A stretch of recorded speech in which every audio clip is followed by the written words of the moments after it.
सच जानकर आप हैरान रह जाओगे।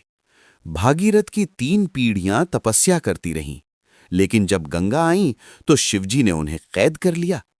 आखिर क्यों? भगीरथ की पहली पीढ़ी वर्षों से तपस्या में लीन थी। और फिर तीसरी पीढ़ी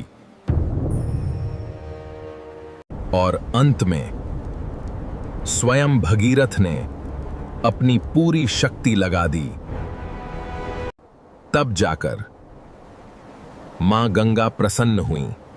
मैं पृथ्वी पर आऊंगी और तुम्हारी तपस्या सफल करूंगी। जैसे ही मां गंगा ब्रह्मा जी के कमंडल से प्रकट हुईं, लेकिन तभी कुछ ऐसा हुआ कि सब चौंक गए। जैसे ही महादेव को पता चला कि 3 पीढ़ियां बीत चुकी हैं, और यह सुनते ही महादेव क्रोधित हो उठे। महादेव ने तुरंत निर्णय लिया। मां गंगा तेज वेग से पृथ्वी की ओर बढ़ रही थीं, और अगले ही क्षण महादेव ने गंगा को अपनी जटाओं में कैद कर लिया। प्रभु, मेरा अपराध क्या है? इतना विलंब क्यों? भागीरथ की 3 पीढ़ियां इंतजार करती रहीं। प्रभु, मैं सोच रही थी अगर मैं पृथ्वी पर जाऊंगी तो लोग अपने पाप मुझ में धोएंगे और मैं अपवित्र हो जाऊंगी। तभी महादेव ने एक अद्भुत निर्णय लिया। सभी देवताओं को तुरंत सभा में बुलाया गया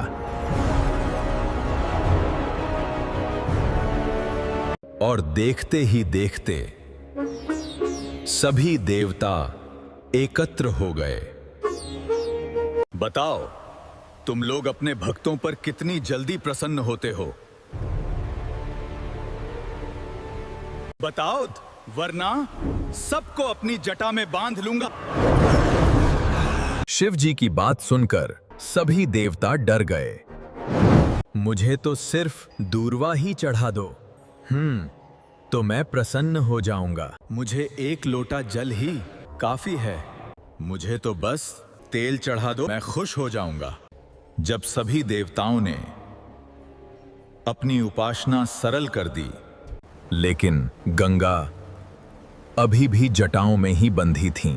प्रभु, मेरी भी सुन लीजिए। तुम्हारी उपासना सबसे सरल होनी चाहिए। यदि कोई मुझसे 100 योजन दूर भी बैठा भक्त साधारण जल से स्नान करते समय हर हर गंगे बोलेगा, तो उसे गंगा स्नान का फल मिलेगा। और यदि उसी समय प्राण त्याग दें तो वह सेधात विष्णु लोक जाएगा। हाँ, अब ठीक है। और फिर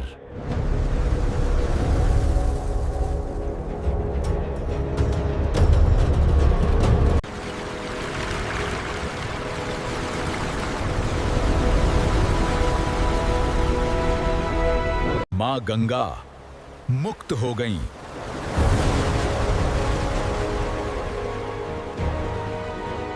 और पृथ्वी पर जीवन का स्रोत बन गईं। हर हर गंगे।